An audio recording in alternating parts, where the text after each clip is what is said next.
Bangla Times. শুরুতেই নজর রাখবো হেডলাইন্সে। 100 দিনের কাজে দুর্নীতি তদন্তে 3 সদস্যের কমিটি হাইকোর্টে। কমিটিতে কেন্দ্র, রাজ্য ও ক্যাগের প্রতিনিধি। ভুয়ো জব কার্ড নিয়ে তদন্ত করে রিপোর্ট দেবে কমিটি, মন্তব্য আদালতের। 47তম আন্তর্জাতিক কলকাতা বইমেলার উদ্বোধন মুখ্যমন্ত্রীর। এবারের থিম ব্রিটেন। আজ ব্রিটেন ডে পালন বইমেলায়। মেলা চলবে 31শে জানুয়ারি পর্যন্ত। হাইকোর্টে জোর ধাক্কা শুভেন্দু অধিকারী। ধোপে টিকল না আপত্তি। 22শে জানুয়ারি মমতার সংহতি মিছিলের অনুমতি আদালতের। শর্ত সাপেক্ষে অনুমতি প্রধান বিচারপতি ডিভিশন বেঞ্চের। ভিক্টোরিয়া হাউসের সামনে আইএসএফ সভার অনুমতি হাইকোর্টের, তবে শর্ত হিসেবে সময় বেঁধে দিলেন বিচারপতি জয় সেনগুপ্ত। জমায়েত করতে হবে 1000 জনের কম। মহকুমা হল ধূপগুড়ি। আইনি জটিলতা কাটিয়ে অবশেষে অনুমোদন। উপনির্বাচনের প্রচারে গিয়ে ধূপগুড়ি মহকুমা করার প্রতিশ্রুতি অভিষেকের। অবশেষে সিদ্ধান্তে প্রশাসনিক শিলমোহর। রেশন ব্যবস্থার উপর কড়া নজরদারির সিদ্ধান্ত কেন্দ্রের। কোন গ্রাহক কত রেশন তুললেন, কে নিলেন না, সব বিস্তারিত পাঠাতে হবে কেন্দ্রকে, নির্দেশিকা খাদ্য মন্ত্রকের।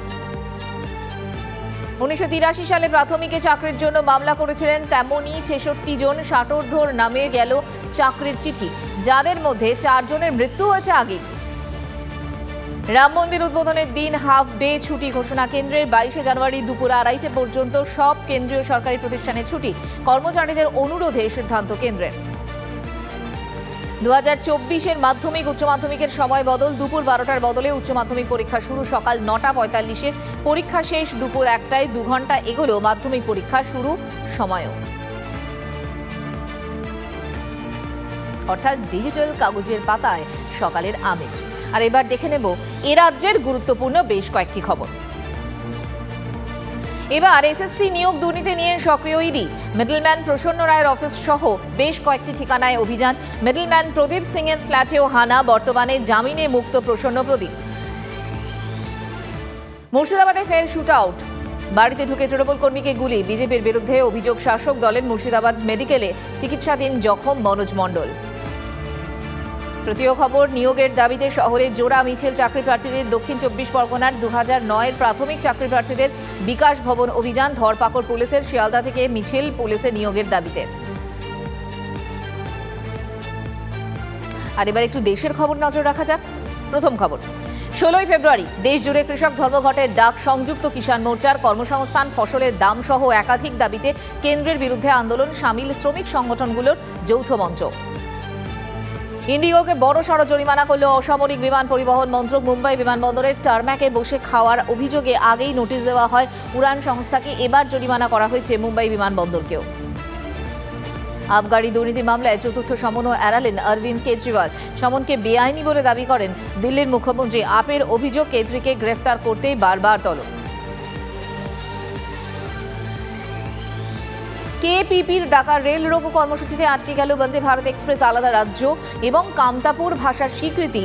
জীবন সিংহের সঙ্গে শান্তি চুক্তির দাবিতে রেল রোকো কর্মসূচি। আজ সকাল 7টা থেকে কেপিপি, ইউনাইটেড এবং ছাত্র সংগঠন আকসুর ডাকে 12 ঘন্টার রেল রোকো ও কর্মসূচি।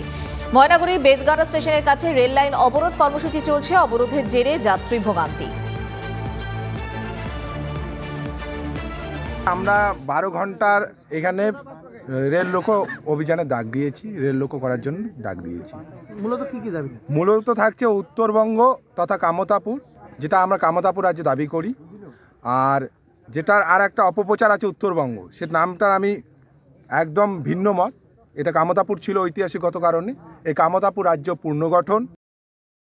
শান্তি চুক্তির আলোচনার দাবিতে আজকে গোটা উত্তরবঙ্গ জুড়ে 12 ঘন্টার রেল রোকো অবরোধ কর্মসূচি শুরু হয়েছে। এই মুহূর্তে আমরা দাঁড়িয়ে আছি ময়নাগুড়ি বেদগাড়া স্টেশনে। আর আমার ঠিক পেছনেই রয়েছে বন্দে ভারত এক্সপ্রেস, যেই ট্রেনকে কিন্তু এই মুহূর্তে বেদগাড়া যে স্টেশন রয়েছে এখানে দাঁড় করিয়ে রাখা হয়েছে। এখান থেকে খানিকটা দূরে সেখানে চলছে অবরোধ কর্মসূচি। এই মুহূর্তে বন্দে ভারত এক্সপ্রেস অর্থাৎ নিউ জলপাইগুড়ি থেকে যেই বন্দে ভারত গুয়াহাটির দিকে যাচ্ছিল, তা কিন্তু ঠিক 6টা 57 মিনিটে এই ময়নাগুড়ি বেদগাড়া স্টেশনে দাঁড়িয়ে যায়। এখনও পর্যন্ত ট্রেন কিন্তু এখানেই দাঁড়িয়ে আছে। নীলেশ্বর সান্যাল, TV9 বাংলা, জলপাইগুড়ি।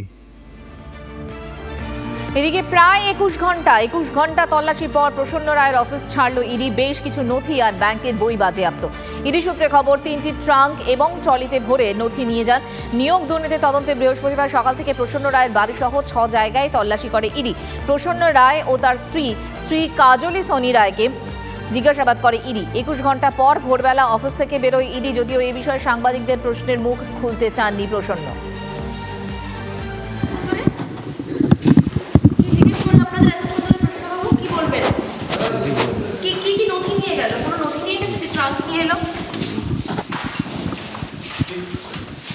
কিছু জিজ্ঞেস করেছে?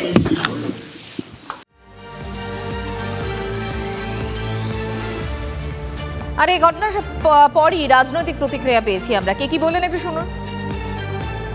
এত বড় নেটওয়ার্ক এদের, সেই জন্য সময় লাগছে, কিন্তু ইডি ছেড়ে কথা বলবে না।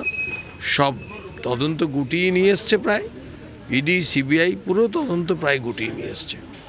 কিছুদিনের মধ্যেই বেশ কিছুটা অলরেডি আদালতে পেশ করা হয়েছে, আর কিছুদিনের মধ্যেই দেখবেন। আর শাহজাহান ধরা পড়লে তো অনেক কিছু বেরিয়ে যাবে। শুধু মিডলম্যান ধরে টানাটানি করে লাভ কি? মাথা যেখানে সেখানে যাবে কবে? তো একই জিনিস চলছে। আর প্রসন্ন রায় মার্কা বাহিনী এরা পার্থ চ্যাটার্জিদেরও পোষে, তাদেরও সঙ্গে থাকে। আবার দিলীপ ঘোষের বাড়ির জমির দলিল সেটাও প্রসন্ন রায়ের কাছে পাওয়া যায়। এদের কাছ থেকে টাকাটা কোথায় গেল সেইখানে ধরে টানাটানি করাটা বেশি জরুরি। এটা তো করে যাচ্ছে, যত ইলেকশন এগিয়ে আসবে তত এটা যে হচ্ছে এটা সবাই দেখতে পাচ্ছে। এটা প্রকাশ হয়ে যাচ্ছে যে এই নিরপেক্ষ সংস্থাগুলো তারা কিন্তু রাজনৈতিকভাবে উদ্দেশ্য প্রণোদিতভাবে তাদেরকে ব্যবহার করা হচ্ছে। 100 দিনের কাজে দুর্নীতি তদন্তে 3 সদস্যের কমিটি। হাইকোর্টের কমিটিতে কেন্দ্র, রাজ্য এবং ক্যাগের প্রতিনিধি। ভুয়ো জব কার্ড নিয়ে তদন্ত করে রিপোর্ট দেবে কমিটি। মন্তব্য আদালতের, 327টি বাংলায় লেখা পোস্ট কার্ড পেয়েছি, জানান প্রধান বিচারপতি।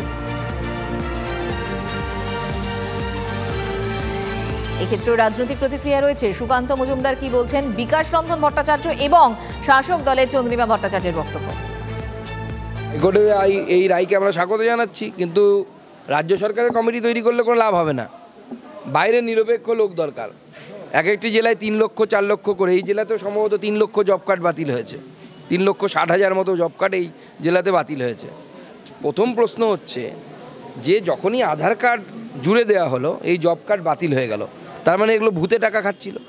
এই টাকাগুলো বিগত 8 বছর বা 9 বছর ধরে যে এই জব কার্ডে টাকা তোলা হয়েছে, এই টাকাগুলো গেল কার কাছে? সবার আগে তো এই প্রশ্নের জবাব দিতে হবে তৃণমূল কংগ্রেস সরকারকে। তারপরে না হয় নতুন টাকা চাইবে, আগে চুরিটা করেছে তার হিসেবটা দাও। এই আইনটা তৈরি হয়েছে ইউপি আমলে, যে কাজের গ্যারেন্টি সৃষ্টি করার জন্য। সেখানে তারা কাজ পাচ্ছেন না, যারা কাজের জন্য আবেদন করেছেন তারা কাজ পাচ্ছেন না, যারা কাজ করেছেন তারা টাকা পাচ্ছেন না। এই দুই সরকারের ঝগড়ার মধ্য দিয়ে আমরা উলুখোগড়ার প্রাণ কেন যাবে? তাদের টাকাটা দেয়া হোক। সেই জন্যেই আজকে আদালত 4 সদস্যের কমিটি করে দিয়েছেন, যে তারা খতিয়ে দেখবেন যারা যারা কাজ করেছেন, যাতে তাদের টাকাটা অতি সহজেই তারা পেয়ে যান। অ্যাকাউন্টে টাকা যাবে, অ্যাকাউন্টটা তো নির্দিষ্ট। আপনার অ্যাকাউন্ট আর আপনার অ্যাকাউন্টে যাবার কথা আমার অ্যাকাউন্টে চলে আসবে, তাহলে দোষটা কার হলো? রাজ্যের কোনো ভূমিকা নেই। এটা কিন্তু এখন হবে, আগাম দিচ্ছে তা নয়। 21 সালে কাজ করানো হয়ে গেছে, সেই টাকা নিয়ে যদি এই ধরনের অবান্তর কথা বলে, সেটা যেটা হবে সেটা মাননীয় আদালত যেটা বলেছে সেরকম, যেটা রাজ্য সরকারের মনে হবে সেটা করবে। শর্ত সাপেক্ষে তৃণমূলের সংহতি যাত্রার অনুমতি দিল কলকাতা হাইকোর্ট। খারিজ হলো শুভেন্দু অধিকারীর আবেদন। প্রধান বিচারপতি ডিভিশন বেঞ্চের নির্দেশ, কোনো ধর্মকে উল্লেখ বা আঘাত করে কিছু বক্তব্য রাখা যাবে না। পাশাপাশি আদালত বুঝিয়ে দিয়েছে, অঘটন ঘটলে ওই দলের উপর দায় বর্তাবে। প্রধান বিচারপতি জানান, এই ধরনের মিছিলে ট্রাফিকের সমস্যা হবে অ্যাম্বুলেন্সের। তাই রাজ্য সরকার ও যে দল মিছিল করবে তাদের দায়িত্ব এ ধরনের বিষয়ে তৎপর হওয়া। আদালত আরও জানায়, প্রতি ব্লকে যদি এই মিছিল হলে সেখানকার মানুষের সমস্যা হবে। ওই দিন আরও 35টি মিছিলের আবেদন জমা পড়েছে, সেগুলো অনুমতি পেলে সমস্যা আরও বাড়বে, সমস্যা হবে আইন শৃঙ্খলার। তবে কেন্দ্রীয় বাহিনীর তত্ত্বাবধানে র্যালির আর্জি খারিজ করে দেয় ডিভিশন বেঞ্চ। শুভেন্দু অধিকারী কি বলছেন এই সম্পর্কে শুনবো এবং পাল্টা চন্দ্রিমা ভট্টাচার্যের বক্তব্য। উচ্চ আদালত হয়তো সংহতি মিছিলের নাম করে অশান্তির যে মিছিল, সেই মিছিলকে অনুমোদন দিয়েছে, কিন্তু আমি খুশি যে তারা যে বিধিনিষেধ আরোপ করেছেন তার জন্য আমি আদালতের কাছে কৃতজ্ঞ। একটাও যদি কোথাও সামান্য ঘটনা ঘটে তার দায় দায়িত্ব এই রাজ্যের শাসক দলের এবং পুলিশের ঘাড়ে যাবে, এইটুকু আমরা বলতে পারি। আমি বুঝতে পারছি না যে সংহতির বিরুদ্ধে নাকি, বোঝাই যাচ্ছে তাহলে যা বলা হয় সেটা সত্যি। শ্রী রামচন্দ্র কি সংহতি চাননি? তাহলে সংহতি নিয়ে এত অসুবিধে কেন বিরোধী দলনেতার? এটা বাংলা, সুতরাং সবাই নিজের অধিকার প্রয়োগ করতে পারছে। এটা অন্য রাজ্য না, বিজেপি শাসিত রাজ্য না। অবশেষে মহকুমা হলো ধূপগুড়ি। প্রশাসনিক স্তরে সব ছাড়পত্র মিললেও মহকুমা আদালতের মঞ্জুরি নিয়ে একটি জটিলতা ছিল, আর সেই জটিলতা কেটেছে। বৃহস্পতিবার একথা জানিয়েছেন মুখ্যমন্ত্রী মমতা বন্দ্যোপাধ্যায়। এক্স হ্যান্ডেলে অভিষেক বন্দ্যোপাধ্যায় লিখেছেন, আমি ভেবে কথা দিই, আর যখন কথা দিই কথা রাখি। মানে মহকুমাটা একেবারে যেটা বলে বৈধভাবে আর কি, আইনি যেটা জন্য আমাদের সবারই একটা চিন্তা ভাবনা ছিল যে গ্যাজেট নোটিফিকেশনটা হচ্ছে না, ফলে মহকুমাটা ঠিক মানে আইনসিদ্ধ হচ্ছে না। যদিও আমরা জানি যে এর আগেই আমাদের প্রশাসনিকভাবে মহকুমার যে প্রস্তুতি সব কিছু কমপ্লিট হয়ে গেছে, সরকারও সেটা ঘোষণা করে দিয়েছে। আইনি জটিলতাটা কেটে গেছে এবং তারপরে পরই এবং খুব তাড়াতাড়ি আর কি সরকার নোটিফিকেশনটা জারি করেছে। আইনি জটিলতা যেটা ছিল সেটা কেটে গেছে, এইটুকুই জেনেছি। নোটিফিকেশন জারি হয়েছে, এই কনফার্মেশন কেউ দিতে পারেনি। কাজেই এখনই কিছু বলা সম্ভব না, কারণ একবার তো মুখ পুড়েছে আমাদের। ভালোই হবে, খারাপ কি হবে? তবে ধূপগুড়ির সঙ্গে ধূপগুড়ি তো বানারহাটকে যুক্ত করতে হবে, তাই তো শুনেছি বানারহাটকে যুক্ত করতে হবে। ধূপগুড়ি সাব ডিভিশন হোক, এটা প্রত্যেকের দাবি ছিল। ধূপগুড়ি সাব ডিভিশন হচ্ছে, এটা নিয়ে কারোর কোনো দ্বিমত নেই, কারোর কোনো বিরোধিতা নেই। মানুষ জানে তৃণমূলের দল, সরকার, নেতা নেত্রী, পুলিশ সব মিলেমিশে একাকার হয়ে গেছে। এদের কোনো সিদ্ধান্ত আর মানুষের মনকে নাড়া দেয় না।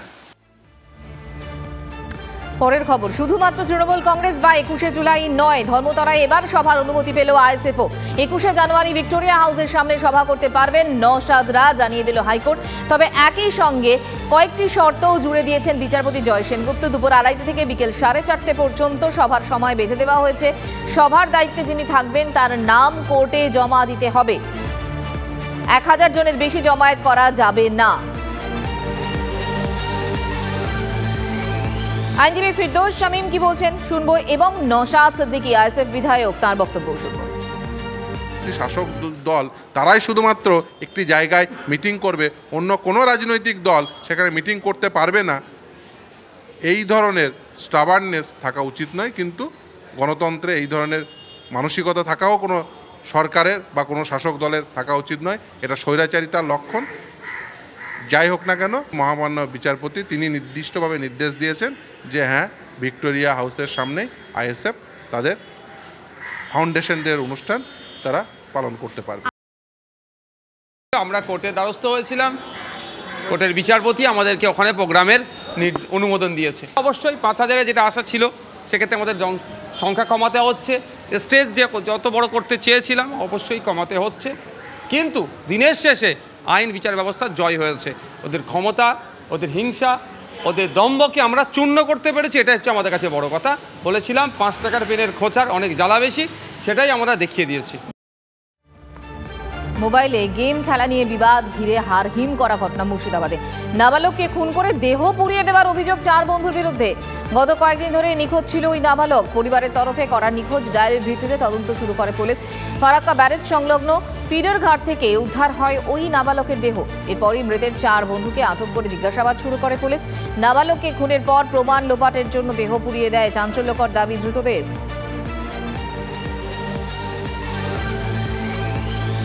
আর এবার দেশের কয়েকটা খবরের দিকে একটু নজর রাখি আমরা। সাইবার হুমকির মোকাবিলায় অযোধ্যায় বিশেষজ্ঞ দল পাঠালো কেন্দ্রের স্বরাষ্ট্র মন্ত্রক। রাম মন্দিরের উদ্বোধনকে ঘিরে ইতিমধ্যে সমাজ মাধ্যমে বিভিন্ন উস্কানিমূলক পোস্ট শুরু হয়েছে বলে মন্ত্রক সূত্রে খবর। আর সেসবের মোকাবিলা করতে সাইবার বিশেষজ্ঞদের দল পাঠানো হয়েছে। রাম মন্দিরের উদ্বোধনের সময় অযোধ্যায় সাইবার নিরাপত্তার দিকটিও খতিয়ে দেখছে স্বরাষ্ট্র মন্ত্রক। আবগারি দুর্নীতি মামলায় চতুর্থ সমন এড়ালেন অরবিন্দ কেজরিওয়াল। ইডি দফতরে না গিয়ে কেজরিওয়াল গোয়ায় ভোট প্রচারে। ইডি সূত্রে খবর, কাল ফের তলব করা হতে পারে দিল্লির মুখ্যমন্ত্রীকে। আবগারি দুর্নীতি মামলায় দীর্ঘদিন ধরে ইডির র্যাডারে কেজরিওয়াল, আর এর আগেও 3 বার দিল্লির মুখ্যমন্ত্রীকে তলব করা হয়েছিল, যদিও তাতে সাড়া দেননি কেজরিওয়াল। সেই সমনকে বেআইনি দাবি করে হাজিরা এড়িয়েছিলেন তিনি। আম আদমি পার্টির তরফে স্পষ্ট জানানো হয়েছিল শুধুমাত্র তাকে গ্রেফতার করার উদ্দেশ্যেই বারবার তলব করা হচ্ছে, আর সে কারণেই তিনি হাজিরা দেননি। আজও সমনকে বেআইনি বলেছেন কেজরি।